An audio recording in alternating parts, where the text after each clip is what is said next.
Markets regulator SEBI ने equity cash segment में individuals के जरिए की जाने वाली इंट्राडे ट्रेडिंग में प्रॉफिट्स एंड लॉसेस और पार्टिसिपेशन के ट्रेंड्स को एनालाइज करने के लिए एक स्टडी की, जिसमें पता चला कि फाइनेंशियल ईयर 2022-23 में 10 में से 7 इंडिविजुअल इंट्राडे ट्रेडर्स को इक्विटी कैश सेगमेंट में लॉस हुआ है। इसके साथ ही इस सेगमेंट में 2018-19 की तुलना में 2022-23 में 300% ज्यादा लोगों ने इंट्राडे ट्रेडिंग की है, जिसमें कि 30 साल से कम उम्र के लोगों का पार्टिसिपेशन काफी ज्यादा रहा है। जी हाँ, हम बात कर रहे हैं एफएनओ की, जिसमें कि जितने लोग प्रॉफिट कमाते हैं उससे कहीं ज्यादा लोगों को लॉस होता है। सेबी लगातार रिटेल निवेशकों के हित के लिए नए नए कानून लाता रहता है, जिससे कि उनकी जमा पूंजी खतरे में ना पड़े। और इस बार के बजट में भी बढ़ते एफएनओ ट्रेडर्स को देखते हुए सरकार ने भी सिक्योरिटी ट्रांजैक्शन टैक्स यानी कि एसटीटी को 0.01% से बढ़ाकर 0.02% कर दिया है,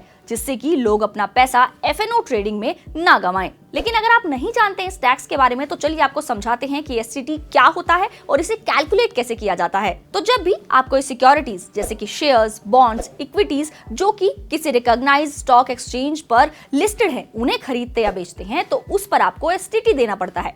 अब बात करते हैं कि इसे कैलकुलेट कैसे किया जाता है। तो इसकी कैलकुलेशन का एक फॉर्मूला है, एसटीटी रेट इन परसेंटेज, मतलब कि 0.02%, और जो आपने खरीदे या बेचे हुए शेयर हैं उसका प्राइस, और उसके अलावा वो क्वांटिटी जितने शेयर्स आपने खरीदे और बेचे हैं। इसको एग्जांपल से समझते हैं। मान लीजिए आपने 10 रुपए प्रति शेयर के हिसाब से 100 शेयर खरीदे हैं, तो इसे कैसे कैलकुलेट करेंगे? 0.02% इंटू 10 इंटू 100। अब इसका जो कैलकुलेशन आएगा यानी कि इसकी जो वैल्यू आएगी उतना आपको एसटीटी देना होगा। तो अगर आपने भी अब तक एफएनओ ट्रेडिंग करके काफी लॉस बुक किया है तो अब आप अपने पैसे को सुरक्षित और जिम्मेदार तरीके से खर्च करें, क्योंकि सरकार भी ऐसा ही चाहती है और सेबी भी यही चाहता है कि जो निवेशक हैं वो अपनी जमा पूंजी ना गंवाएं और अपनी जमा पूंजी को सही जगह और सही तरीके से निवेश करें। और बाकी सभी अपडेट्स के लिए, बिजनेस जगत से जुड़ी हुई और मार्केट से जुड़ी हुई हर अपडेट के लिए आप देखते रहें जागरण बिजनेस।